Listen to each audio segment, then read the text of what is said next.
Olá, prezados alunos de Pedagogia, Orientação e Práticas de Projetos na Infância. Mais uma vez, professor Daniel Alexandre. E hoje nós vamos falar dos campos de experiência. Na aula passada, nós chegamos a falar dos campos de experiência, citamos quais eram eles. E hoje a gente vai falar do eu, do outro e do nós. Vamos relembrar quais são os campos de experiência. E aí nós vamos conversar um pouquinho sobre esse campo de experiência que é muito importante para o desenvolvimento infantil e também para o desenvolvimento do adolescente, do adulto e do docente em si, né? Quando trabalha com esse campo, ele tende a se desenvolver enquanto pessoa. E aí nós temos aí os campos de experiência. Então, o currículo e movimento da Secretaria de Educação do Distrito Federal, nós temos aí o eu, o outro e o nós, corpo, gestos e movimentos, traços, sons, cores e formas, escuta, fala, pensamento e imaginação, espaço, tempos, quantidades, relações e transformações. Então, esses são os campos de experiência que estão no currículo em movimento. Nós vamos falar de cada um deles, mas essa aula de hoje nós vamos se ater apenas ao eu, o outro e o nós. Então, o primeiro campo de experiência é o eu, o outro e o nós. E nós falamos em sala de aula sobre a importância dessa formação integral. Quando eu falei de formação integral, eu falei de dicotomia e de tricotomia. Essa questão do corpo e alma, ou do corpo, alma e espírito. Quando a gente fala de formação integral, aí a gente tem que lembrar da questão da relação intrapessoal, ou da relação que eu chamo de intrapessoalidade. O que é isso? Vamos relembrar o que é essa questão de intrapessoalidade. Toda vez que eu falar essa palavra intra, eu estou falando de algo que é dentro. Então, intrapessoal, estou dentro de mim, dentro da pessoa. É a relação que eu tenho comigo mesmo. Como que eu me relaciono com as minhas emoções, com os meus pensamentos, com o meu corpo, com os meus desejos, com os meus sonhos. Como que eu me relaciono comigo. Isso está relacionado com essa questão do eu. É a importância de se trabalhar isso com a criança se identificar enquanto pessoa, a criança saber que ela tem um corpo, que ela tem uma mente, que ela tem emoções e que tudo isso tem que ser respeitado. E aí quando eu falo da questão do inter, é eu mais um, ou eu e o outro. Nós temos aqui a relação interpessoal ou interpessoalidade. É a minha relação com o outro, como que eu enxergo o outro, como que eu me identifico com o outro, ou como que eu não me identifico com o outro e por que que eu não me identifico com o outro. Então, tudo que for relacionado com essa questão de contato com o outro é o que a gente chama de relações interpessoais. Quando eu falo de intragrupalidade, mais uma vez a palavrinha intra. Intra é dentro. Então, se eu estou falando de intra, dentro e grupalidade, que vem de grupo, é o relacionamento dentro de um grupo específico. Então, como que é o relacionamento dentro de um grupo específico? Eu acho que eu falei isso em sala de aula, eu falei, por exemplo, como que é o relacionamento dentro da sala de aula de vocês? Como é que é a relação intragrupal da sala de aula de vocês? Aí, quando eu falo de intergrupalidade é um grupo com outro grupo. Por exemplo, a sala de vocês, como que a sala de vocês se relaciona com a sala do lado? Ou dentro da sala de vocês tem os grupos de trabalho. Como que é o relacionamento dentro dos grupos de trabalho dentro da sala de vocês? E como que um grupo de trabalho se relaciona com outro grupo de trabalho? Então são essas relações. E aí a gente fala sobre o eu, o outro e o nós. O contato comigo, que é o eu, a intrapessoal, o contato com o outro, que é o interpessoal, e o contato com o nós, que é essa relação de intragrupo ou de intergrupo. E aí, falando sobre intrapessoalidade ou relação intrapessoal, nós temos aí uma palavrinha que é bem utilizada, principalmente nesse momento que nós estamos vivendo e na nossa geração, né? Nunca se teve tanta preocupação com a questão do desenvolvimento pessoal, com a questão da saúde emocional, cada vez os impactos, né, da economia, da política, das mudanças ambientais, como que essas mudanças estão impactando nas questões emocionais, como que as pessoas estão em relação ao bem-estar emocional. E aí vem essa palavrinha que está bem em voga nos processos terapêuticos de autodesenvolvimento, que é o autoconhecimento. Autoconhecimento é se conhecer, é você saber por que você é do jeito que você é. É você dar nome aos bois, por exemplo, dar nome aos bois. Por que que eu estou feliz? Por que que eu estou triste? Por que que eu gosto? Por que que eu não gosto? Por que que eu ainda não me desenvolvi enquanto pessoa? Por que que eu ainda não superei determinadas coisas na minha vida? Então o autoconhecimento, ele vai trazer algumas respostas para isso. Por que que eu sou do jeito que eu sou e como que eu faço para ser melhor do que eu? Eu acho bem interessante essa frase, que essa questão de você ser melhor do que você mesmo. Isso é bem interessante porque na geração que a gente está vivendo, a tendência é a gente querer sempre se comparar com o outro. E isso é desastroso, isso não dá certo. Essa comparação com o outro não dá certo. Eu tenho que me comparar comigo mesmo. E mesmo quando eu me comparo comigo mesmo, eu tenho que tomar cuidado com o excesso de cobrança. Não dá para ficar se cobrando muito, não dá para ficar se culpando. Essa questão de culpa tem que riscar essa palavra do nosso dicionário e a gente tem que aprender a andar de uma maneira mais leve. Isso não significa que a gente não vai ter problema, que a gente não vai ter tribulações nessa vida, que a gente não vai ter dia que a gente vai acordar com a tristeza e vai ter aquele dia que a gente nem se aguenta. Não sei se você já passou por isso, mas tem dia que a gente está no estado de estresse que a gente não se aguenta, mas isso não pode ser de maneira exagerada e também não pode ser contínuo. E aí o autoconhecimento vai nos ajudar a saber por que nós estamos assim, por que nós funcionamos de determinada forma. Esse é o autoconhecimento e também nos ajuda, quanto mais a gente se conhece, quanto menos a gente se julga, quanto mais a gente entende os nossos preconceitos, mais a gente consegue entender a questão do outro. E aí vem a palavrinha de autoaceitação. Autoaceitação não significa estagnação, ou seja, você ficar estagnado. Não significa você ficar na inércia, ou você ficar assim parado, não. Eu me aceito do jeito que eu sou e ponto, acabou, eu sou assim, quem quiser goste, quem não quiser não goste. Não, não é bem assim. Esse comportamento não é um comportamento adequado, porque se eu pensar dessa forma, eu vou acabar ferindo algumas pessoas. E se eu posso não me comportar de determinada forma para não ofender alguém, que às vezes a pessoa está fraca emocionalmente ou está com alguma dificuldade, por que não? Agora sim, a autoaceitação, eu me aceito do jeito que eu sou, mas não significa que eu tenho que ficar do jeito que eu sou. Quando eu falo ficar do jeito que eu sou, eu não digo de mudanças radicais, eu não digo de mudanças de temperamento, não é isso. Eu estou falando da questão comportamental. Então, tem alguns comportamentos que são comportamentos nocivos para mim, nocivos para o outro, que eu posso mudar. Que eu posso mudar desde que eu tenha um entendimento que aquilo não é bom nem para mim e nem para outra pessoa. Nesse sentido, eu posso mudar. Agora, tem outras coisas que realmente não tem como mudar e a gente tem que aprender a conviver com isso. Então, autoaceitação é você olhar para você, ver o que tá, como que você é e se autoaceitar, trabalhar. Por que a gente não se aceita?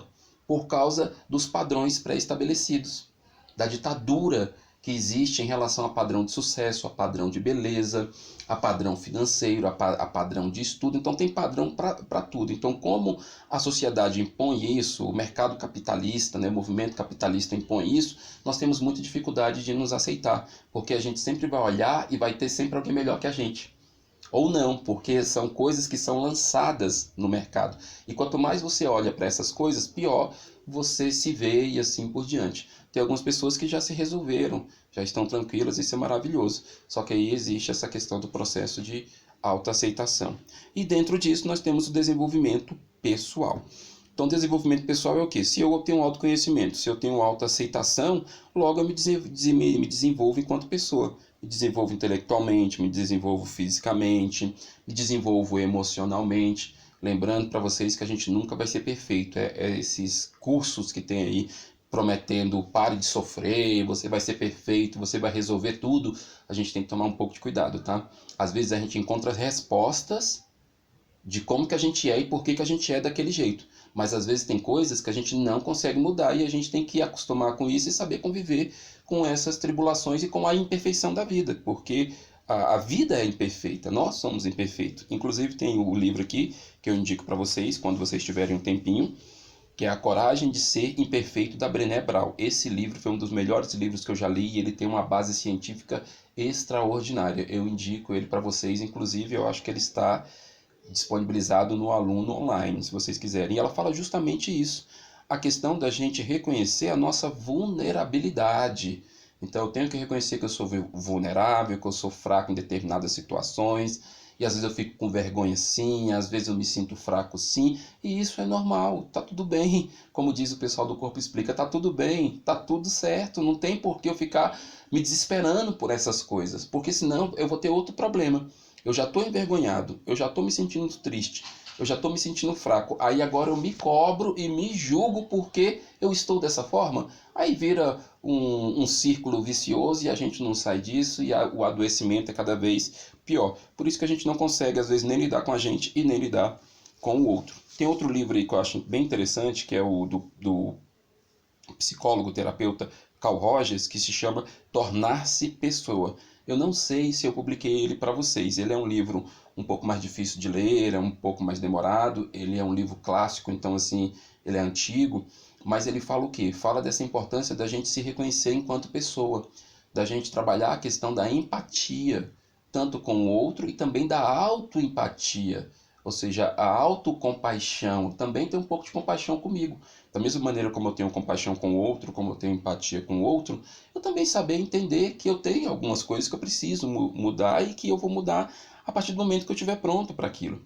Aí vem a sua pergunta: como é que eu trabalho isso com a criança? Como é que eu trabalho isso na educação infantil, sendo que é uma conversa, às vezes, com uns conceitos muito complexos?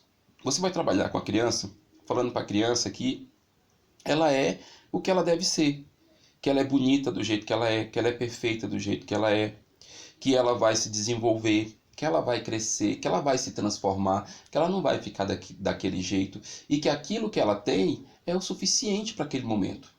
Então, muitas crianças crescem com alguns bloqueios, com algumas travas, porque os pais, a comunidade e às vezes algumas escolas colocam pesos desnecessários sobre as crianças, que é um período de brincar, é um período de acertar, é um período de errar, é um período de ser quem ela é. Claro que você vai corrigir os comportamentos, você vai corrigir ali a birra, você vai corrigir as crianças que ficam fazendo muita arte, as crianças que estão correndo perigo, as crianças que estão bagunçando demais. Você vai fazer isso, você vai corrigir, mas você não vai dizer para a criança que ela é inadequada. A gente não pode dizer para a criança que ela é inadequada, que ela não deveria ser daquele jeito, que se ela continuar daquele jeito ela vai ser um péssimo adulto. E esse tipo de palavra, esse tipo de rótulos pode criar bloqueios na criança. E aí, quando adulto, a criança não consegue sair, não consegue caminhar. E até quando criança mesmo, a gente vê algumas crianças que têm alguns bloqueios, têm algumas dificuldades de aprendizagem por causa disso, por causa de rótulos, por causa de pesos que são colocados. E cada criança tem a sua particularidade, cada criança tem a sua individualidade que tem que ser respeitada sim. É por isso que trabalhar esse processo de autoconhecimento, autoaceitação e desenvolvimento pessoal, tanto para o docente como para o discente. E aí o Corpo Explica, ele traz uma frase que eu acho bem interessante, eu já falei isso em sala de aula, só lembrando, ele fala o seguinte: você é quem você precisa ser. Quando eu conheci esse pessoal, algo meio que se encaixou praticamente em todos os cursos que eu já fiz. Porque é muito interessante isso, porque a maioria dos cursos que você faz, ou boa parte deles, sempre vai querer colocar em você que você tem que ser uma pessoa diferente, que você tem que ser diferente, que você tem que sair dali diferente, que você tem que ser outra pessoa. Diferente no que eu digo é ser outra pessoa. E o Corpo Explica vem com essa frase dizendo: você é quem você precisa ser. Então, quando a gente entende que a gente é quem a gente precisa ser, que a gente tem as nossas fraquezas, que a gente tem as nossas fortalezas, mas basta a gente saber trabalhar isso, sair dos momentos de dores, porque quando a gente está no momento de dor, quando a gente está no momento de sofrimento, nós estamos com comportamentos extremamente inadequados, com pensamentos extremamente inadequados. Agora, quando a gente vai para um momento de bem-estar, aí a gente percebe o tanto que nós temos beleza dentro da gente, o tanto que a gente é capaz, o tanto que a gente tem potencial. Por que algumas pessoas não conseguem entender essa frase, você é quem você precisa ser? Porque elas estão num momento de sofrimento tão grande que elas não conseguem enxergar. Elas não conseguem ver outra coisa. É só culpa, é só cobrança, é só comparação o tempo inteiro. E isso é todo dia, toda hora sobre nós. Isso tanto comigo, tanto com vocês, como com todo mundo. As pessoas que têm coragem de fazer isso, de reconhecer isso, são pessoas que elas se desenvolvem mais enquanto pessoa. Então o Corpo Explica vem com essa frase: você é quem você precisa ser. E você pode passar a utilizar essas frases para suas crianças. A criança que chegar com alguma dificuldade voltada para autoestima, alguma dificuldade voltada para a aceitação, tanto dela como com os pais, você pode falar: olha, meu filho, minha filha, o meu querido, minha querida, do jeito que você quiser, meu amor, falar para a criança, ou o nome da criança mesmo: João, Maria, Fabiana, você é quem você precisa ser. Você é o que você precisa ser. Você só precisa trabalhar esse ponto específico, ou seja, um comportamento específico. Mas em relação à essência, em relação a quem a criança é, ela não precisa ser outra criança. Até porque isso é impossível. E isso da mesma coisa com o adulto, com o professor. Você não vai ser outro professor porque é impossível. Você não vai ser outra pessoa, é impossível. Então você é quem você precisa ser. Apenas você precisa se encontrar. E na Escola Classe 18, no projeto político-pedagógico deles, teve um ano que eles fizeram um trabalho chamado Ubuntu, ou Ubuntu, que é uma filosofia africana, que diz o seguinte: sou o que sou porque somos todos nós. E eles fizeram um trabalho extraordinário. Então, todo ano eles fazem feira, e nesse ano eu lembro que eles fizeram, e foi muito bonito, enfeitaram a escola todinha, e eles trabalharam com essa questão. Na época não era o eu, o outro e o nós. Na época, se não me engano, era cuidado consigo e com o outro. Só que mesmo assim, eles já começaram a trabalhar essa questão, partindo do eu até o universo. Essa construção com as crianças ali do ensino fundamental. Foi um trabalho bem interessante. Então aqui, ó, o eu, o outro e o nós. Como é que eles trabalharam? Eles começaram assim, trabalhando o eu, depois o outro, depois o nós, a família, a comunidade, a nação, a terra e o universo. O eu, o outro e nós já expliquei quais são as formas de trabalho. E aí eles trabalharam com a parceria com a família. Aquilo que eles faziam em sala de aula, eles levavam, os alunos levavam para casa e tinham que fazer algumas atividades com o pai, com a mãe, com os responsáveis. E aí envolvia a família. Em relação à comunidade, eles levaram as crianças para as quadras próximos da escola, onde as crianças conversavam com os moradores sobre a importância da sustentabilidade, sobre a importância de economizar água, sobre a importância de prevenir o mosquito da dengue, água parada, e aí eles envolveram a comunidade ali. Em relação à nação, começaram a trabalhar com as questões de governo, de Estado, do Brasil, como é que funciona, desenhando o mapa do Brasil. Em relação à Terra, falando, né, da importância da Terra, da globalização, onde que o planeta fica no universo, e por fim, o universo, trabalhando o nosso universo, trabalhando o nosso sistema solar. Então foi um trabalho muito bonito. Então assim, eles tinham um período desde o início do ano até o final do ano para culminar nisso. E em alguns anos, eles trabalhavam com a construção de um livro, que eles tinham um projeto, acho que ainda tem um projeto chamado Pequenos Autores, Grandes Obras. E aí, de acordo com cada faixa etária, cada aluno ia produzindo o seu livro ali, em parceria com a professora, e no final do ano era um lançamento dos livros muito bonito. E aí tinha uma festa, então muito legal. E eles trabalharam isso o ano inteiro, que é para isso que serve o PPP, né? PPP é aquilo que vai nortear as atividades da escola durante o ano todo. Tem uma novidade aí na BNCC, que é essa questão de trabalhar a autonomia infantil. Em algumas escolas da educação infantil, você já vai encontrar crianças que já estão colocando a comida sozinhas. Então ela vai lá, pega o prato, coloca a comida, depois pega o prato, lava. Claro que isso precisa de toda uma estrutura, tem todo um trabalho, tem todo um cuidado para a criança não se queimar, mas é uma proposta de trabalhar a autonomia infantil.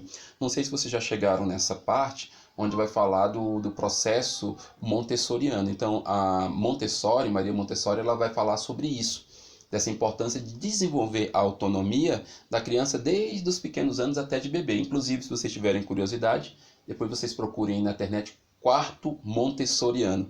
Vocês vão ver que o quarto, a cama, ela é bem baixinha para a criança já descer, os brinquedos estão baixinhos, as roupas tudo baixinho, para a criança desenvolver essa questão de autonomia desde os primeiros anos.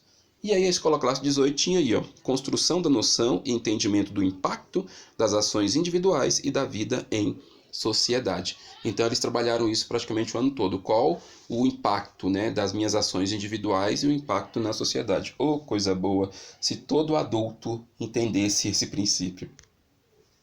E aqui nós temos um texto lá que eu retirei do Currículo em Movimento.